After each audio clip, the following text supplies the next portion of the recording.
Bismillahirrahmanirrahim. Assalamualaikum warahmatullahi wabarakatuh.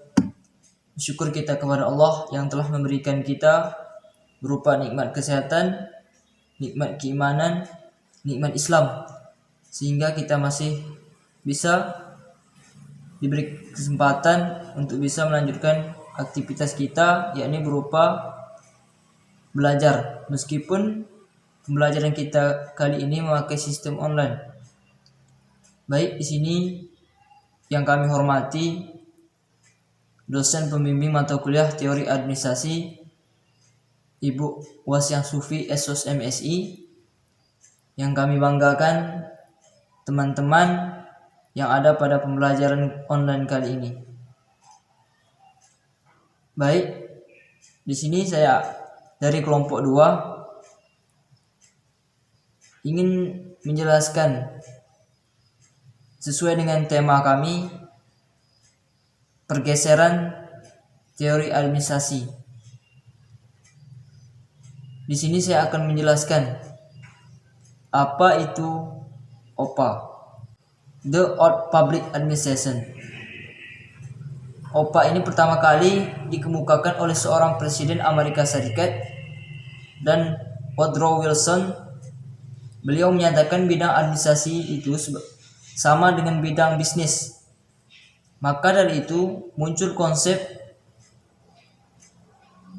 Old Public Administration yang memiliki tujuan melaksanakan kebijakan dan memberikan pelayanan dengan netral dan profesional.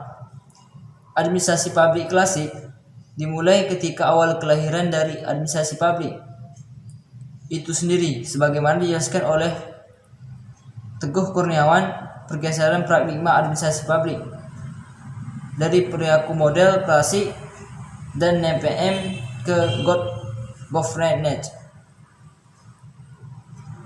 Pada masa perkembangan awal administrasi publik ini dikenal dengan konsep yang sangat legislatif dengan berbagai macam aturan yang mengikat struktur organisasi yang hierarkis, yang kurang memungkinkan adanya koordinasi dari berbagai fungsi sangat sentralistik. Administrasi publik fokus utama adalah penyediaan pelayanan publik melalui organisasi atau badan resmi pemerintah. Baik, di sini terdapat perkembangan dari generasi pertama, yakni adalah OPA atau The Old Public Administration, berawal dari sebuah artikel yang membahas tentang ilmu administrasi yang berjudul A Study of Administration, yang ditulis oleh Thomas Woodrow Wilson pada tahun 1887.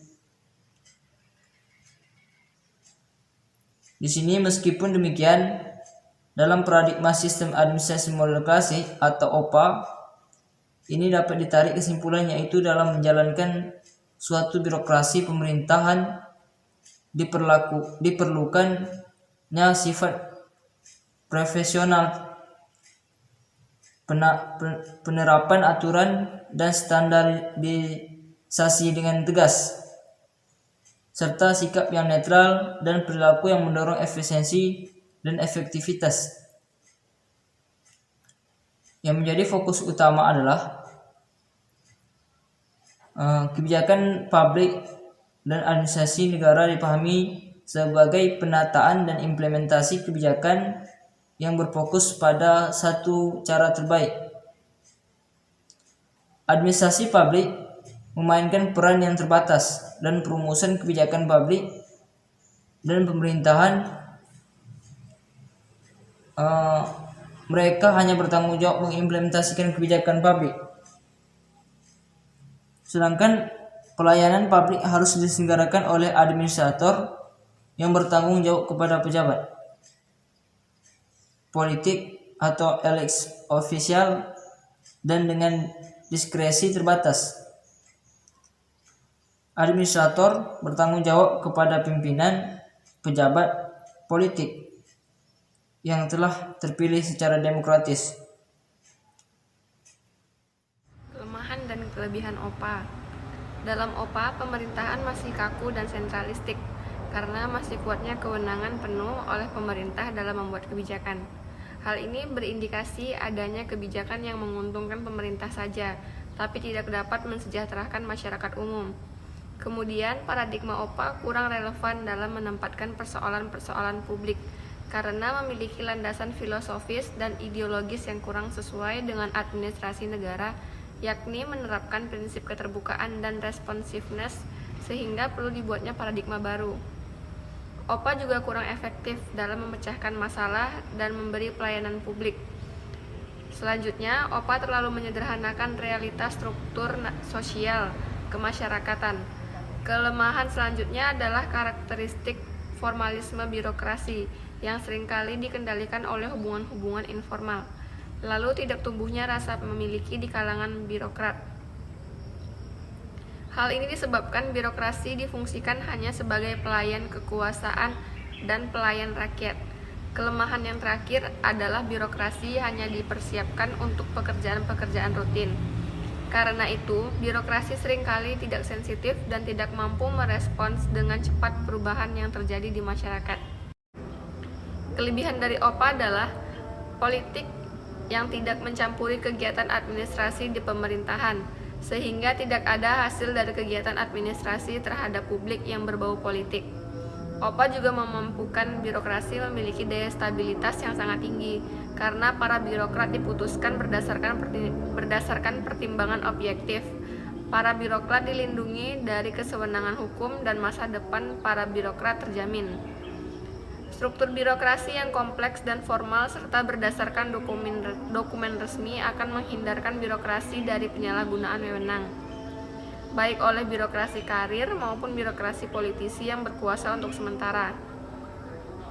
OPA ini juga dapat diimplementasikan di negara berbentuk kerajaan. Selanjutnya, sifat netral dari OPA tidak dapat menghindarkan birokrasi dari kepentingan figur atau kelompok-kelompok tertentu. Assalamualaikum warahmatullahi wabarakatuh. Di sini saya akan menjelaskan tentang NPM, yaitu New Public Management. NPM secara umum dipandang sebagai suatu pendekatan dalam administrasi publik yang menerapkan pengetahuan dan pengalaman yang diperoleh dalam dunia manajemen bisnis dan disiplin yang lain untuk meningkatkan efisiensi, efektivitas, kinerja pelayanan publik pada birokrasi modern.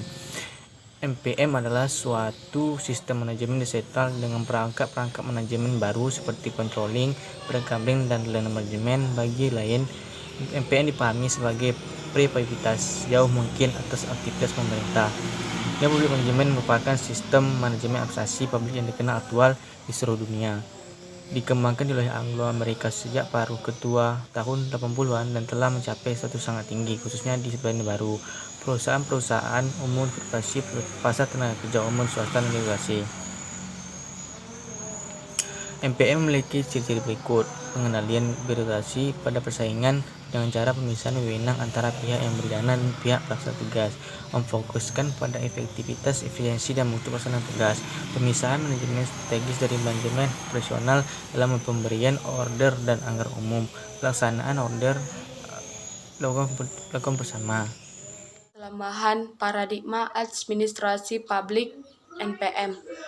Kelebihannya yang pertama, berbasis pada orientasi pasar. Yang kedua, lebih mengutamakan efektivitas dan efisiensi. Yang ketiga, bekerja berdasarkan misi, bukan pada aturan birokrasi. Kelemahannya yang pertama, konsepnya masih terkesan untuk sendiri. Yang kedua, masyarakat tidak akan berdaya secara ekonomi. Yang ketiga, masyarakat tidak akan memiliki kekuatan untuk mengakses pelayanan publik. Baiklah, paradigma New Public Service atau NPS merupakan konsep yang dimunculkan melalui tulisan Janet Widenhart dan Robert Bidenhart yang berjudul The New Public Service, Serving Not Steering, terbit tahun 2003. Paradigma NPS dimaksudkan untuk mengcounter paradigma administrasi yang menjadi arus utama atau mainstream saat ini, yakni paradigma New Public Management yang berprinsip run government like a business atau market a solution to the ills in public sector. Menurut paradigma NPS, menjalankan administrasi pemerintahan tidaklah sama dengan organisasi bisnis. Administrasi negara harus digerakkan sebagaimana menggerakkan pemerintahan yang demokratis. Misi organisasi publik tidak sekedar memuaskan pengguna jasa atau customer, tapi juga menyediakan pelayanan barang dan jasa sebagai pemenuhan hak dan kewajiban publik. Cara pandang paradigma NPS ini, menurut Den Haag tahun 2008, diilhami oleh dua teori. Yang pertama, teori politik demokrasi, terutama yang berkaitan dengan relasi warga negara atau citizen dengan pemerintah. Dan dua, pendekatan humanistik dalam teori organisasi dan manajemen. Paradigma NPS memandang penting keterlibatan banyak aktor dalam penyelenggaraan urusan publik.